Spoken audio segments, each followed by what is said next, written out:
Welcome back, homies, honeys, to another episode of Final Fantasy XVI. And if I stand correct, this would be episode 29.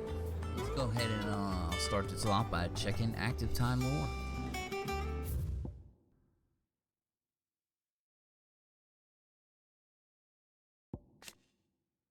Sid.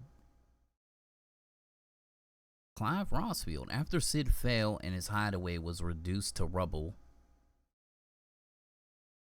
at the hands of Hugo Kupka, Clive took on both of his predecessor's name and role, becoming the second Sid, the outlaw, and the leader of the re-established resistance. Together with the other survivors and their new recruits, he continues Sid's mission to emancipate bearers and rid the realm of mother crystals. Now we got a new girl. Her name is Vivian Ninetails, a scholar and strategist who makes her home in the hideaway, analyzing every shred of information that comes in from the wider world in order to divine the disposition of the realm's armies and those who lead them. She offers her insight to Clive that he might better understand the lay of the land. The moniker Ninetails, of which she herself is fond, was gifted her by her fellow scholars in recognition of her ability to speak at length on almost any subject. Alright, Vivian. And how may I assist you today?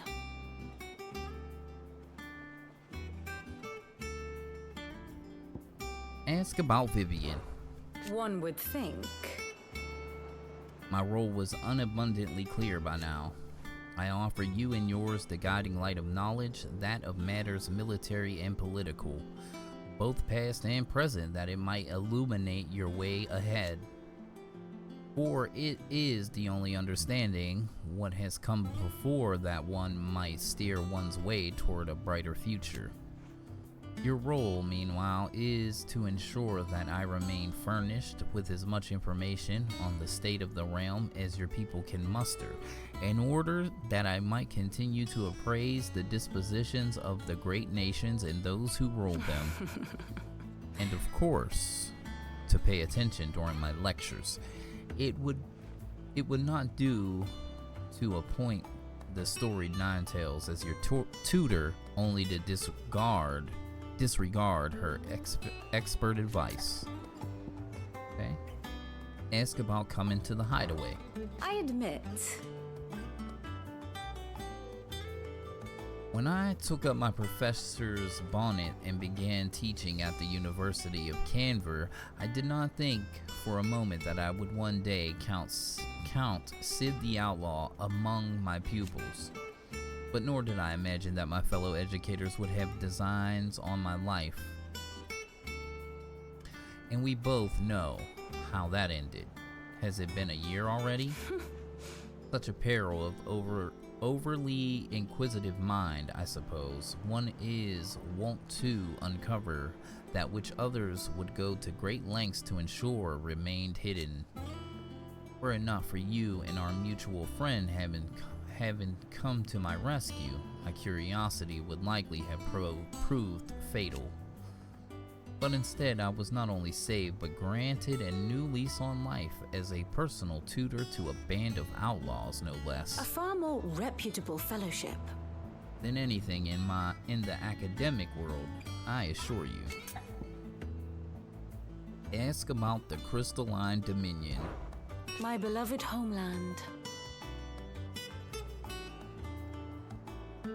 The crossroad of Valistia, where only one has to stroll the streets to hear news from every far-flung corner of the realm. Mother Crystal yields more shards than any other, and its land even now remain untouched by the blight. It is a blessed country indeed. Or at least, it was. Till Sanbreque elected to invade and established a new holy capital upon twin sides here for neutral shores. It pains me to see the land I loved so changed, and even more to know that I did not predict it. I knew that that Emperor Sylvester had designs on the Dominion, but to abandon Oriflamme, the seat of the Holy Empire, since its exception, seemed too audacious a move even for him. And we just did the State of the Realm, so I don't think there's another one. I do wish our lawsman would consider acquiring some more contemporary volumes. I tire of the classics. Okay, so she might have something to say. Let's talk to her again. Ah, my favorite pupil. The State of the Realm. By speaking with Vivian in the Hideaway map room, Clive can view the State of the Realm and learn more about the current goings-ons in Valisthea, revisit any of the Nine Tails past lessons, or take a deeper look at the relationships of those individuals in Clive's orbit. Ooh, the Grand Cast. Of course. The Grand Cast. Here you can view detailed visualization of character relationships in Final Fantasy XVI that updates as you progress through the main scenario. Use L1R1 to cycle through pivotal milestones in Clive's adventure. Holy shit. Is this just like dialogue? Yeah, okay, so it's basically like just like the lore thing. Holy smack, look at that. That's crazy. It's like a lore tree. Like the only thing I've seen similar to this is like in Black Desert, right? When you like do stuff.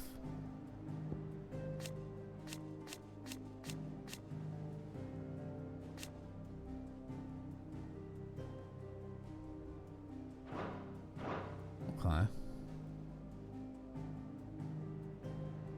Here you are. The situated map. Here you can view detailed overview of current and past events relative to Clive's story that updates you as you progress through the main scenario. L1R1 to cycle to pivotal milestones in Clive's adventure.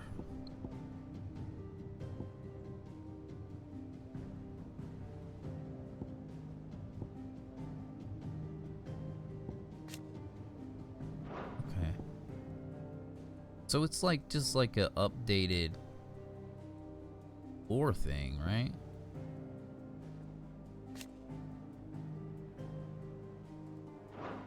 Okay. Very good. We don't need to read all that stuff. I'm pretty sure we got all the information we need from that. So now we need to go speak with Tomes, aka Hippocrates. Look, it's Sid. Staying long this time?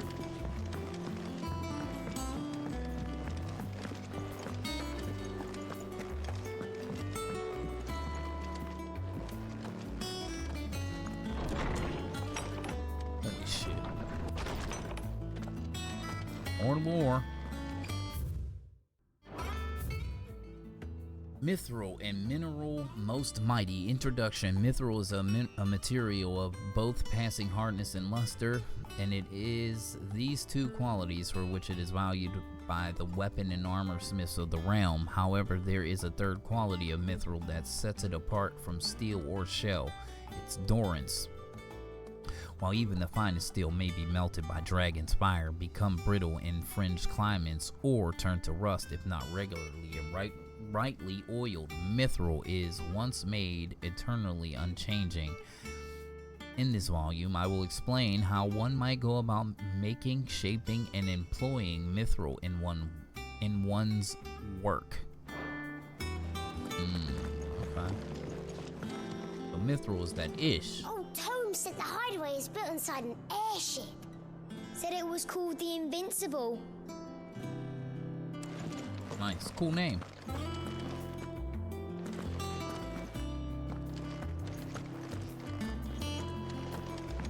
Got any more little lore books sitting around here? You tell me about mithril. Tell me about adamantite, son. Simone's Treasury of Knowledge, Volume Ye 11th, Ye Treasury of Beast. Ye seas which grind ye land of Valisthea on all sides, dump churn most brothel with diverse and deadly creatures. Among these are beasts more prodigious in size than entire islands. Yet, customarily as Placé is placed as your very drummers. Yet, lo, when they awaken, towering waves are driven forth like in proportion to great mountains. The people of the outer seas in which these creatures dwell don't live in great territory of ye writhing isles, as certain chroniclers make records of their being known. Okay, that was a weird read, right, for me. Right? I already don't read good, right? Norseman Harpocrates. Now that is a name I have not heard for a long time. So long, in fact, I had half forgotten it was mine. Welcome home, Clive. You were missed, as always. I believe this belongs to you. Vivian asked me to return it. On Gods and Men, a heavy leather-bound tome containing the findings of one Anaximander of Canver, a renowned theologian who spent most of his life chronicling Valistia's diverse religious history.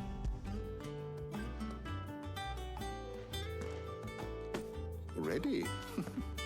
Our resident scholar devours books faster than young Tet does lemon tarts. Would that I could do the same, but alas, I no longer possess the necessary constitution for such indulgence, either in words or tarts. That said, I have continued my search for mention of the creature you encountered at Drake's Head, but without access to the great libraries of Oriflamme or the Dominion, I regret that I have been able to find little and less. I am sorry. Please, don't apologize. I'll send word to our associates, see if they can't furnish you with more books. I fear it is not more books that I require, but the right ones. Mayhap we look in the wrong places.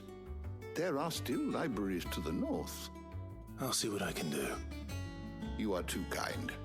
There are not many in this world who would indulge the whims of a tired old historian. Not too tired to go filching Kupo nuts, though. Always got a pocket for him. Nicks him off the Moogle. Hush now. We all know there's no such thing as Moogles.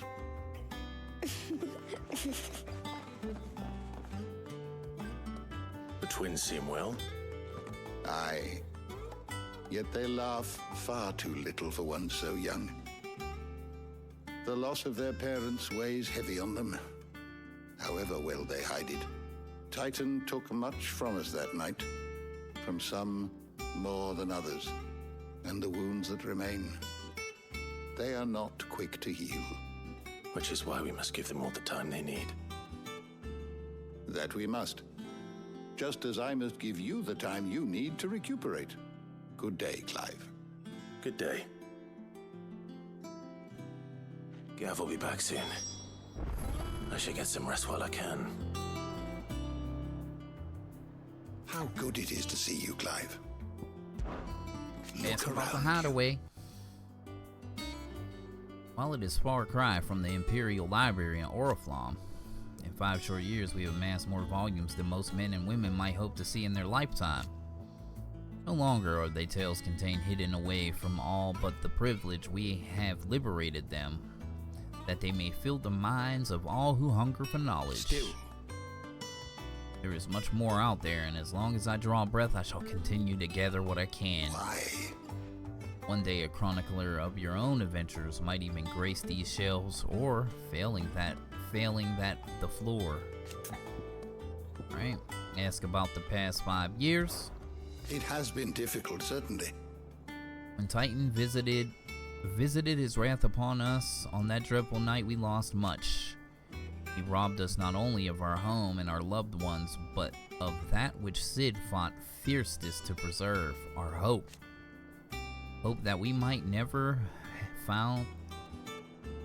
Hope that we might never have found again had you not taken his name and become our light in the darkness. Had you not led us here.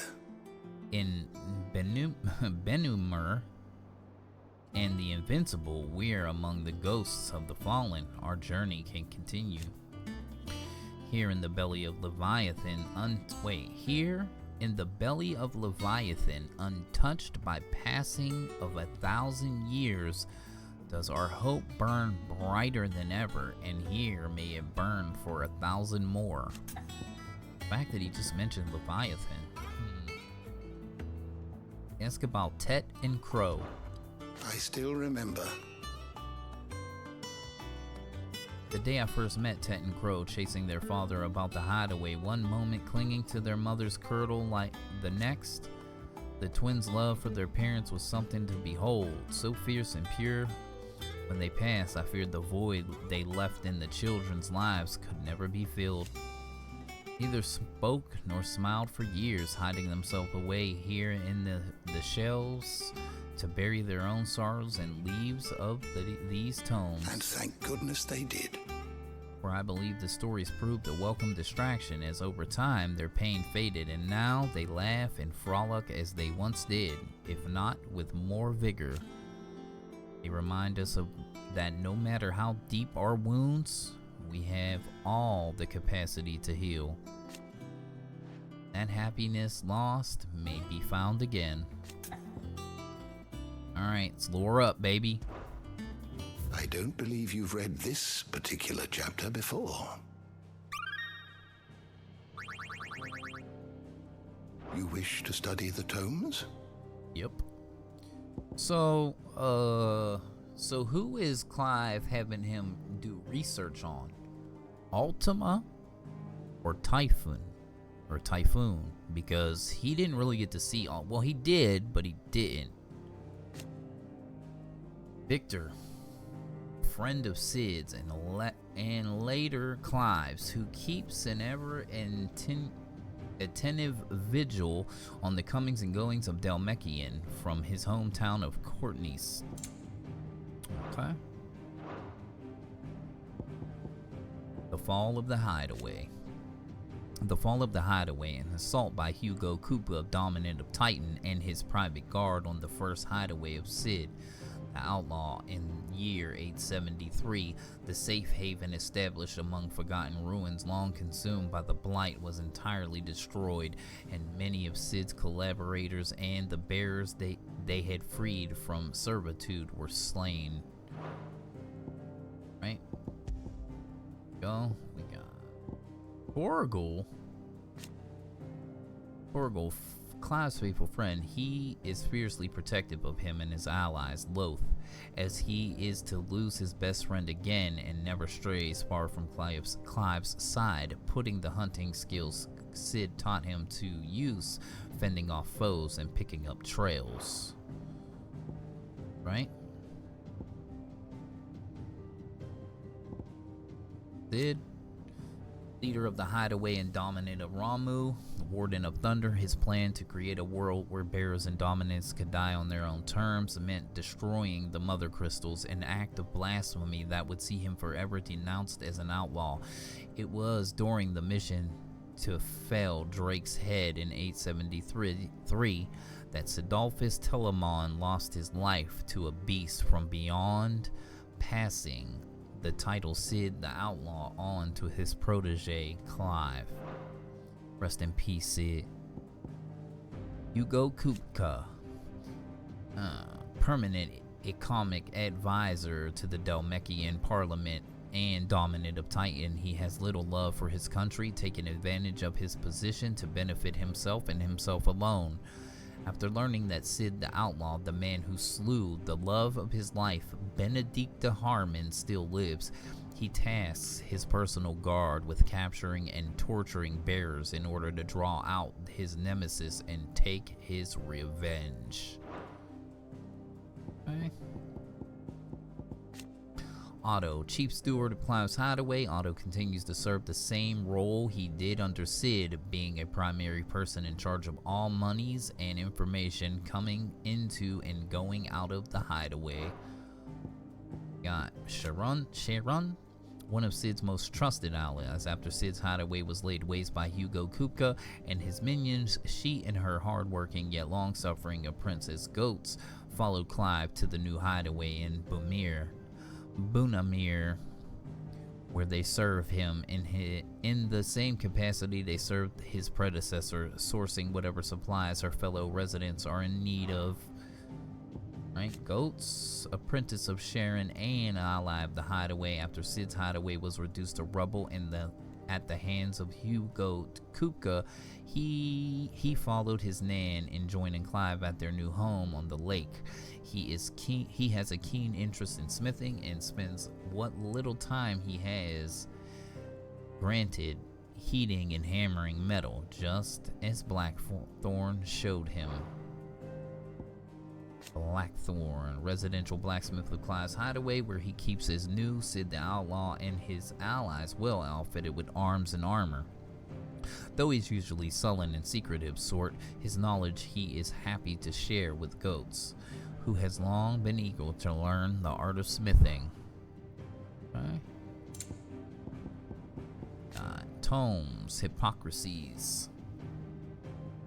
The hideaway's resident historian. After Sid's death and the destruction of his home, he joined Clive at the new hideaway, establishing a great library within the walls of the fallen ruin, whence he continues to share his knowledge with any who will listen. He has taken and orphaned twins, Tet and Crow, as his apprentices, though they have yet to provide the most attentive audience. Right? And then we got Maeve,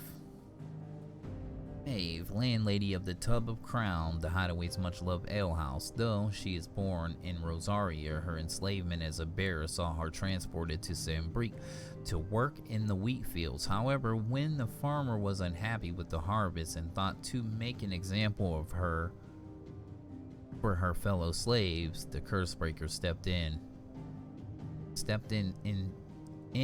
to instead teach him the error of his ways. Right, and then we got Kenneth, chief cook at Sid's hideaway, who lost his life on the night that Hugo Kupka's attack. He was well loved both for his genuine nature and his toothsome fare he concocted from limited ingredients available in their deadland home. Indeed, many of Kenneth's dishes remain on the menu in Clive's new hideaway. Okay, we got Tet, one of the pair of young twins who assist Tomes Hippocrates in the hideaway library, or at least tasked to. In practice, he spends most of his time reading books and teasing Tomes with his sister Crow. Though their parents were both bearers, Tet was spared that burden. Alas, he was not spared the tragedy of losing both his mother and father when Sid hideaway was laid low. Have Crow, one pair of young twins who assist Hippocrates in the hideaway library, or at least they are tasked to in practice. She spends most of her time reading books and teasing Tomes with her brother, Tet, born a bearer like her parents, but spared the prejudice and persecution that they were forced to suffer. Alas, she was not spared the tragedy of losing both her mother and father when Sid's hideaway was laid low.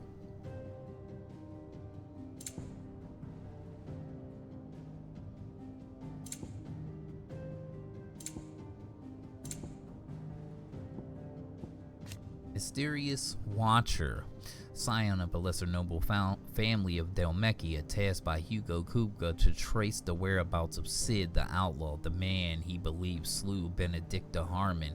His investigations led him to Eastpool, where he overhears Clive and Gab's conversation and follows them back to Sid's hideaway. Didn't he die? Didn't Glav kill him? The Medicine Girl, an orphan girl who pays for her bread by making and selling medicines. Ultima, an otherworldly being that Clive encountered in the inner sanctum of Drake's head. He addressed Clive as Mythos, before attempting to merge their consciousnesses. However, Clive was able to summon the will to resist the creature before Joshua returned from the dead to imprison it in a cage of flame that he sealed away in his own heart. Deep. So now we know he did seal him, and he sealed him in his heart, which is wild. Valistia, a realm comprising of twin continents, Storm and Ash, over which the Mother Crystal stands timeless vigil. Timeless, that is, until Sid and his disciples commenced their campaign to bring each one, starting with Drake's Head, crashing down, spreading chaos and confusion throughout the great cities and nations of Valistia. Bunamir, a lake in the Blighted Lands on the south edge of the former Grand Duchy of Rosaria, named for the dragon that some tales say created a basin where it fell from the sky. Fallen airships dot its expanse waters like forgotten cenotaphs, leading some to liken it to a graveyard. Its remote location, far from any trade route and deep inside the Deadlands, made it an obvious choice for Clive when faced with rebuilding Sid's legacy.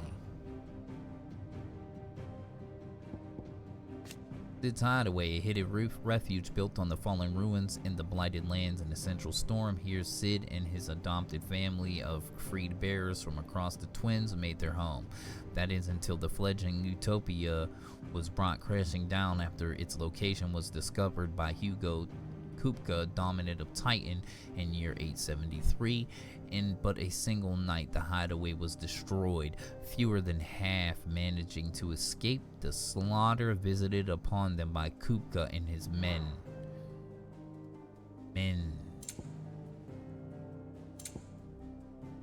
Drake's Head, the Mother Crystal upon those wings, did Sambri ascend to geopolitical supremacy. It towered over the holy capital of Orflam, its mighty silhouette a testament to the power of permanence of the empire. And then in the year 873 it fell at the hand of Sid the Outlaw. Oh, there's a lot here. Man, we spent most of this episode just reading lore and talking to like two people. A nation occupying the northeastern reaches of the continent of Storm after suffering the ignominy of losing Drake's Head to the audacious assault by the outlaw Sid. In 873, the Empire set its sights on the Mother Crystal of its nearest neighbor, the Crystalline Dominion. Sambrique's legions duly stormed the historically neutral territory, installed the Empire's capital at Twinside. This brazen act of conquest sent shockwaves across Valistia and heightened the already considerable tension between the Empire and the Dalmekian Republic. Oriflame, former capital of the Holy Empire of Sambrique, after the Mother Crystal was destroyed in an attack by Sid the Outlaw in 873, the decision was made to move the throne and her armies south to the Crystalline Dominion, regardless of whether or not the Dominion citizens approved. Oriflamme has since fallen gradually into decline, having lost the Mother's blessing and all the benefits it brought. The fall of Drake's Head. In the year 873, Sid the Outlaw, along with certain of his allies, infiltrated the Sambrique's capital of Oriflamme, bringing down the Mother Crystal in the daring and unprecedented attack. Investigations after the fact concluded that the infiltrators took advantage of the disturbance caused by the Aether Flood to gain entry to the Empire's holy sanctum. In an aftermath of the incident, Sid was declared a wanted man, and the faction he led a criminal enterprise to be hounded across Valistia. And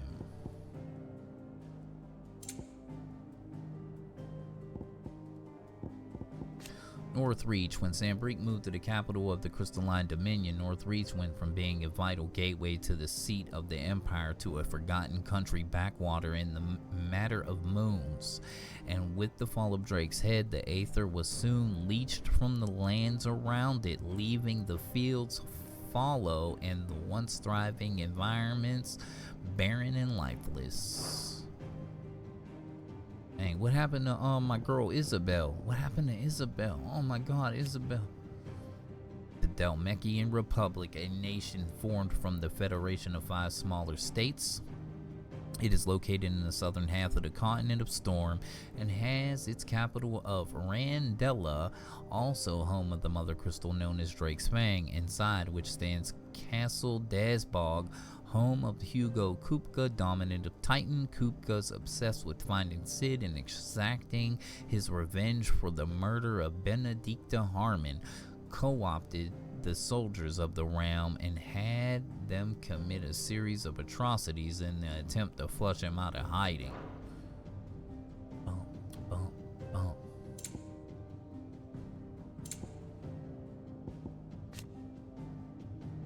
The Kingdom of Wallowed. It's the sole surviving nation in Ash. Wallowed has its capital at Stonehere, home to the mother crystal of Drake's spine.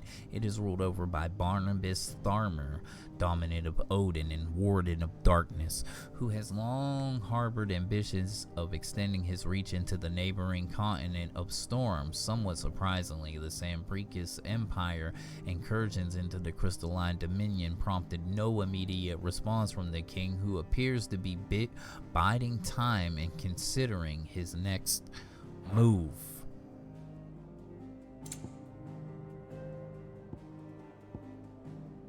Crystalline Dominion, a once independent state straddling the continents of the Storm and Ash. Its capital's twin side is built on a tiny isle of Ark, from which the mother crystal Drake tail rises. After Drake's head was destroyed in 873, the Holy Empire of Sambrique declared Twinside its new capital in defiance of the long-standing non-aggressing treaty. While controversial, the move carried out by Prince Dion and his knights dragoons proceeded most unopposed, largely due to the Dominion's lack of a dominant of its own with which to intimidate the interlopers. Right. Non-aggression treaty, a pact in which was confided to an agreement between nations to refrain from invading the Crystalline Dominion and laying claim to the mother crystal. Drake's Tail is cemented the Dominion's possession at the corner of the world's politics and placed checks on the ability of key players to exploit that position.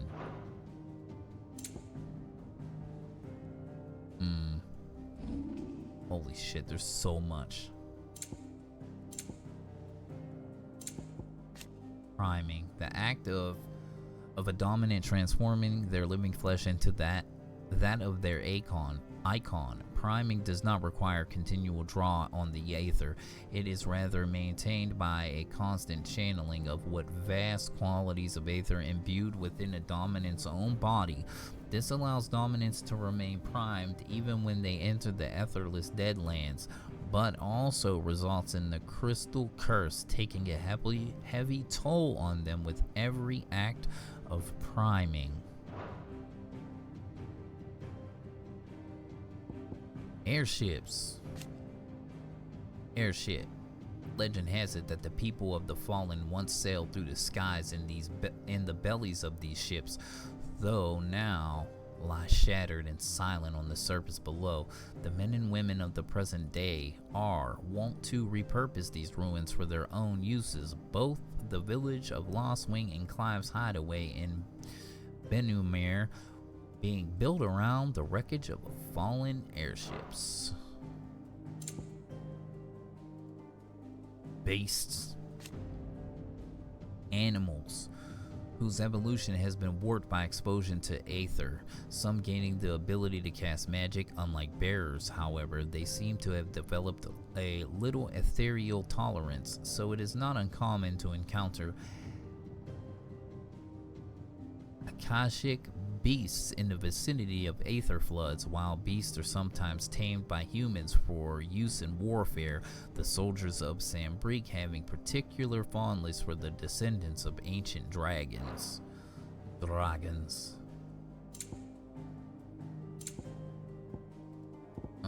Mythos. Here we go. Mythos. The name by which Ultima addresses Clive. It appears to be his title for the vessel for limitless power. That means to make. He means to make of the young Lord Marquette, but to what end he requires such a thing, only Ultima knows. Vessel. A name that being known as Ultima gives Clive. It appears to be synonymous with mythos. Okay. Where did ethereal tolerance, the ability to resist the effects of ethereal exposure. This is higher in bearers and dominance, allowing them to survive concentrations of aether that would turn any human who lacks their gift. Some animals, including chocobos, also have a natural resistance to the effects of aether, but one of the many reasons why the birds are so beloved across the twins. Chocobos. Chocobos are special. Here we go. Ramu, the Warden of Thunder, whose power most lately awakened with its adulterous Telemon dominance of the icon, most often emerge among descendants of the Motes of Thunder, a tribe who once dwelled in the lands of Central Ash. The Central Ashlands, that the Kingdom of Wallow now lays claim to, mayhap in part due to the tribe's comparatively advanced learning. Ramu is associated with wisdom and judgment to this day. Typhoon, seemingly drawn to the destruction of the heart of Drake's head, Ultima emerged from a tear in reality, wearing the skin of Typhoon, a weathered and wizened colossus, and drew Clive into a space between worlds wherein the ethereal entity might test his worth as a vessel. So Typhoon, it was actually Ultima. Interesting. So he can like bait people and stuff.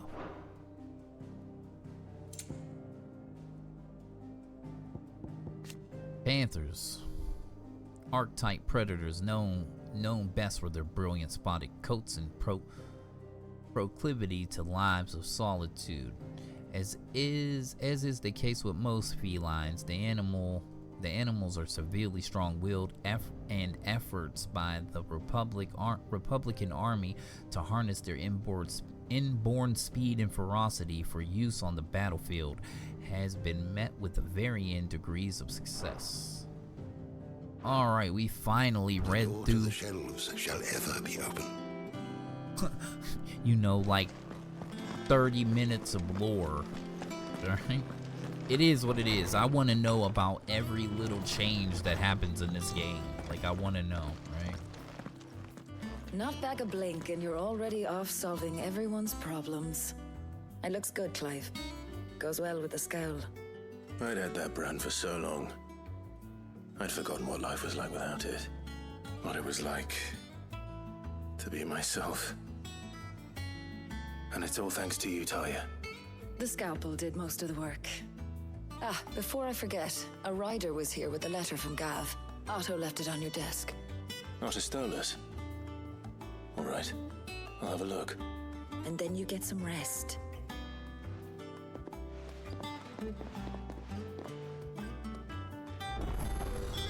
What could Gav have thought worthy of a letter? I mean, Tarja could physic me up any day. I'm just saying. us over to the tavern.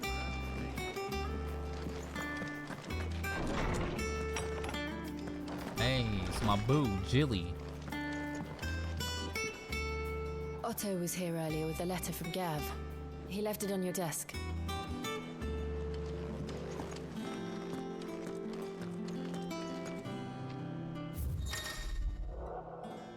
The reading table reports letters and other important missives addressed to Clive or delivered to the reading table in his chambers. New messages are always arriving, so make it a point to check the reading desk upon returning to the hideaway. The Republic's play. Oh, I like that. That's cool. Alright. The Republic army marches on the Empire at Twin Side, and the men of the Rock have been summoned to the front. Something big is brewing, I reckon. I see you're done to wear upon my return, Gav. What does Gav have to say? The Republican army is on the march, leaving Randalar in Hugo Kuka's charge. With him and his men occupied with the defense of the capital, they're less likely to trouble us. Good news, then. It's more than that. This is our chance, the one we've been waiting for.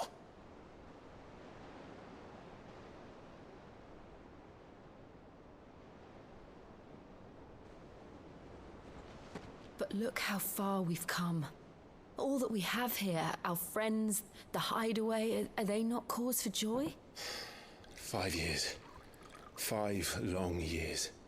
If I could only command this power I've been granted, we might have achieved so much more. But each time I reach for it, it's like something is holding me back.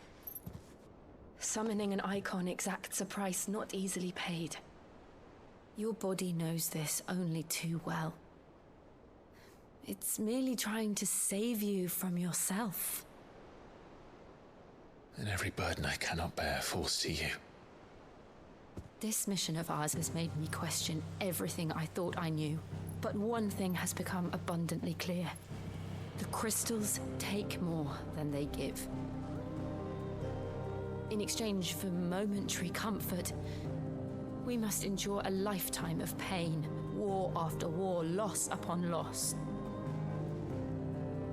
And now they rob us of our very homes, leaving naught but dust and ash. But you're trying to change that. We're trying to change that. And to me, that's no burden. I know, but... Try not to forget. We're only here because Joshua gave us a second chance. It would be a pity to waste such a precious gift.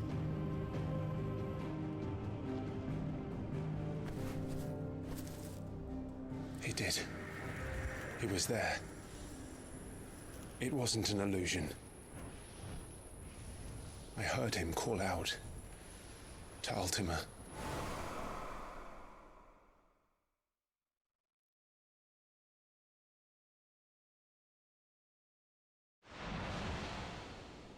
If Joshua is still alive, he'll be looking for that thing.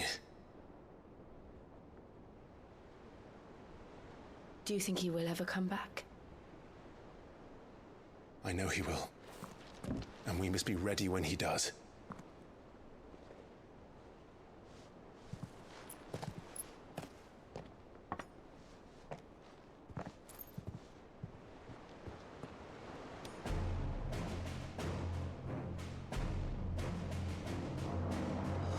To a world without mother crystals. To Sid.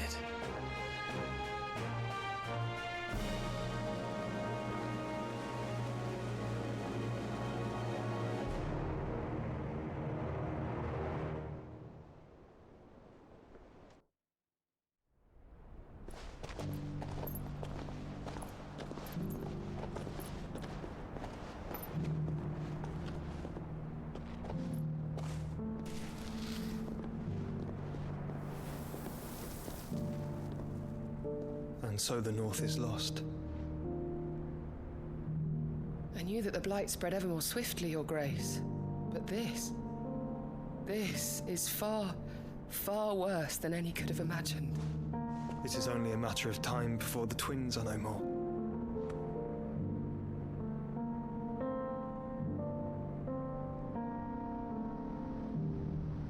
The world marches ever closer to its end, and here we chase shadows. Tell me, brother, are our efforts in vain?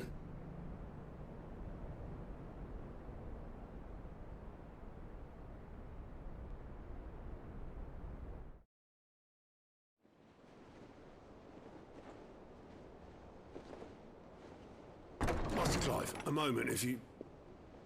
my apologies, I didn't mean to... intrude. Not at all. We were just discussing strategy. Speak freely, Otto. It's Martha, from the inn. She's gone missing. Anyway, I'll be in the mess when you've finished. Very well.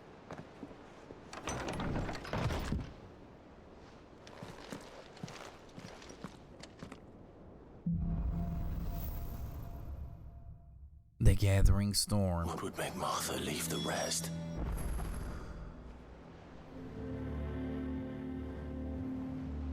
If something has happened to Martha,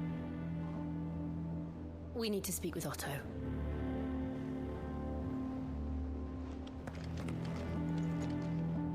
That's like the second time where, like, you feel like they made it out like he was gonna walk in here and Clive was gonna be pounding out Jill, and that wasn't even the case. And then, like, when they were out at Hannah Murdoch's house and they were sleeping out in the barn or whatever, you know, I thought that was another opportunity where they might have had some love making going on, but nope.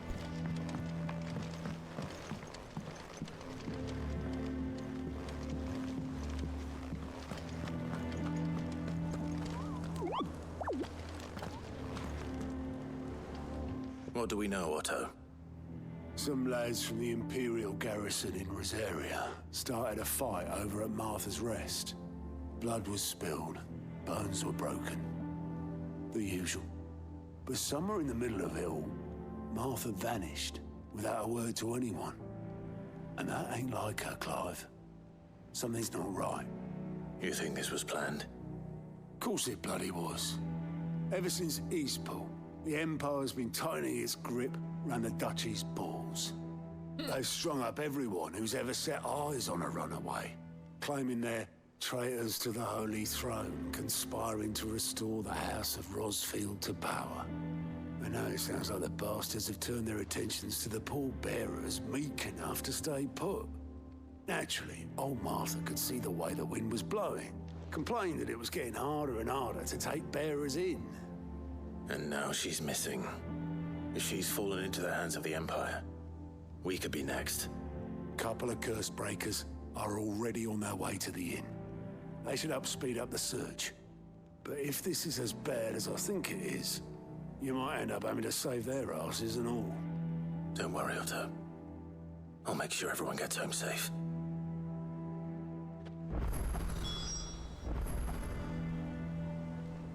It's not that I don't trust Cole to do his bit, you understand? It's that I don't trust the Empire to show any of us any mercy if we get in their way.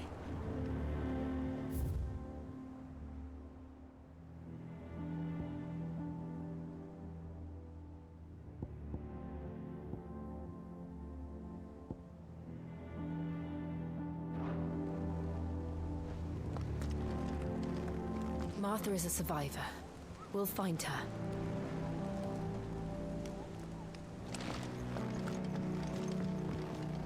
Here for another of my lectures. How may I help you today? One must understand one's place in the world.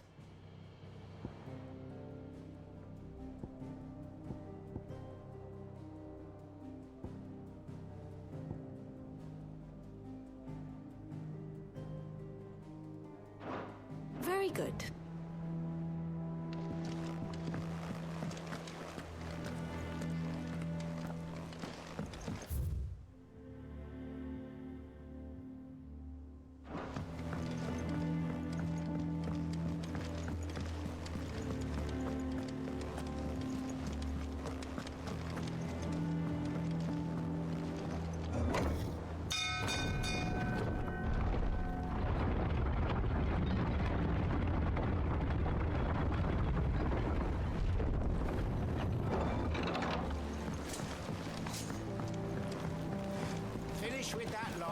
axe head.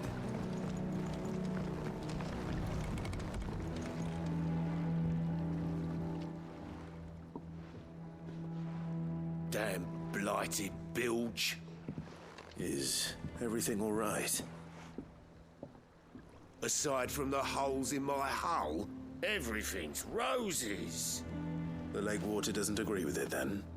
That's one way of putting it. And unless you got some grand scheme to suck the black from the lake like we do in the atrium, that slurry will keep eating away at the timber like young Tet does our lemon tarts. Suppose a coat of pitch might stave off the rot for a moon or so. Assuming we had any pitch, which we don't. Not any bloody more. Doubt the old tub's got more than a dozen runs left in him.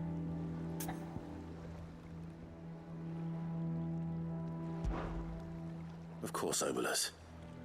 Your skiff is our only means of reaching the mainland. Without it, we'd be lost. Well, I'm glad someone round here sees it that way. To make pitch, you need pitch trees. But in case you haven't noticed, live trees are one of the 1,000 things sorely lacking in the Deadlands. Now, I'm not so unkind as to ask you to fell a faraway forest and lug the logs back here to the mere, which is why we'll be needing a suitable alternative. And it just so happens I once heard the thorny pitchers of Curltail Falls cover themselves in a sticky wax to trap birds and beetles and whatnot. Might be enough to tide me over. Sounds easier than felling a faraway forest. That's for certain.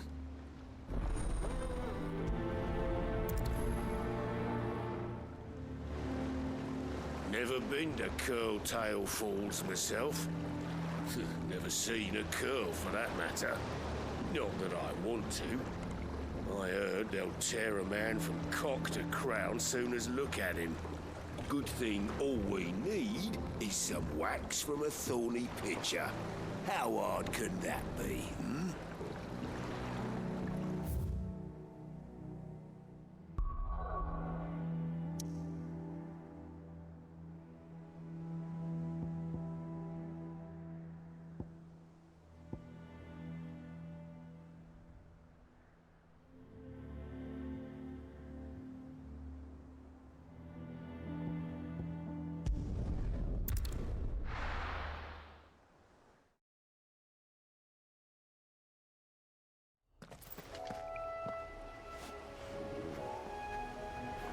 We back here again. This place may have changed since the last time we was here.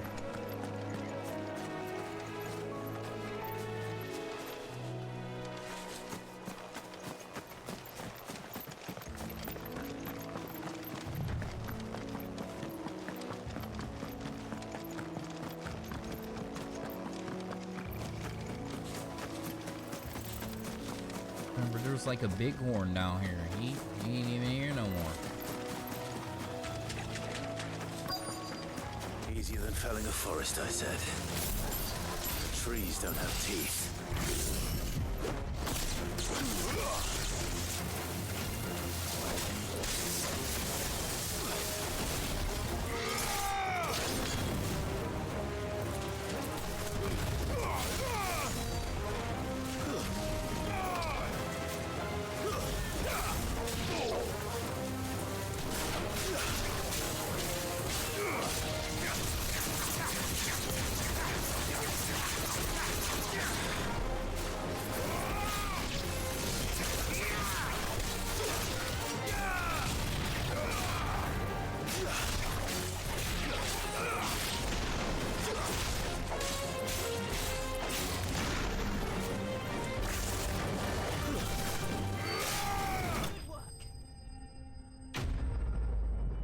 Enemy slain, baby.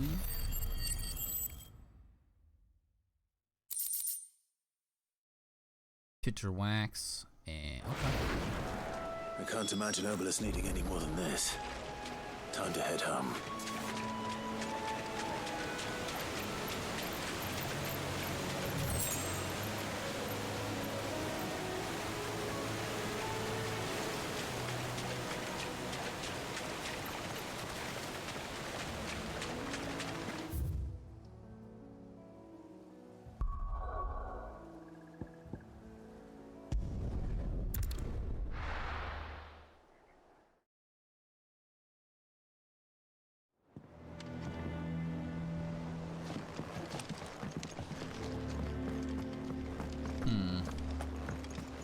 that sucks. I wish they didn't put you here and put you down the bottom.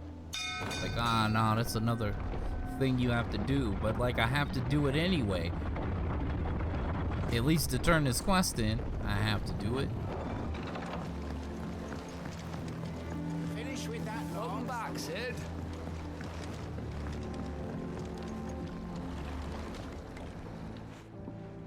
Well, did you find me some wax? Find is one way of putting it.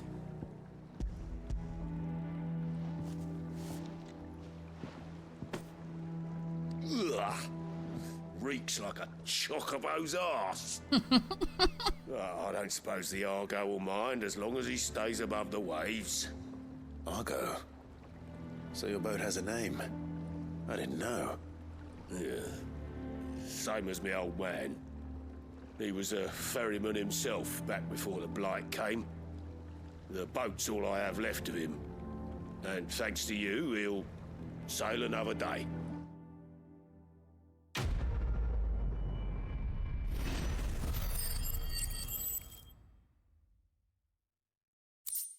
Wait, what's that green shit? What is this?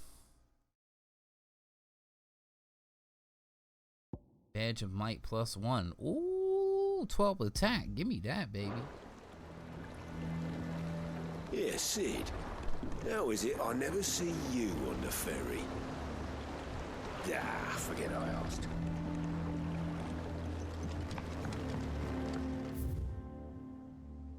But wait a minute, we had map room.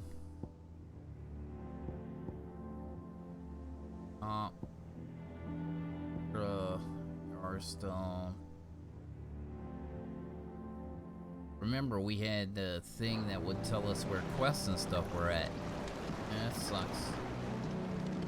But we're at 57 minutes, so I'm gonna go ahead and make the cut in this episode right here. Hopefully in the next one we will get back to some more action and less active time lore reading, and everything will be alright.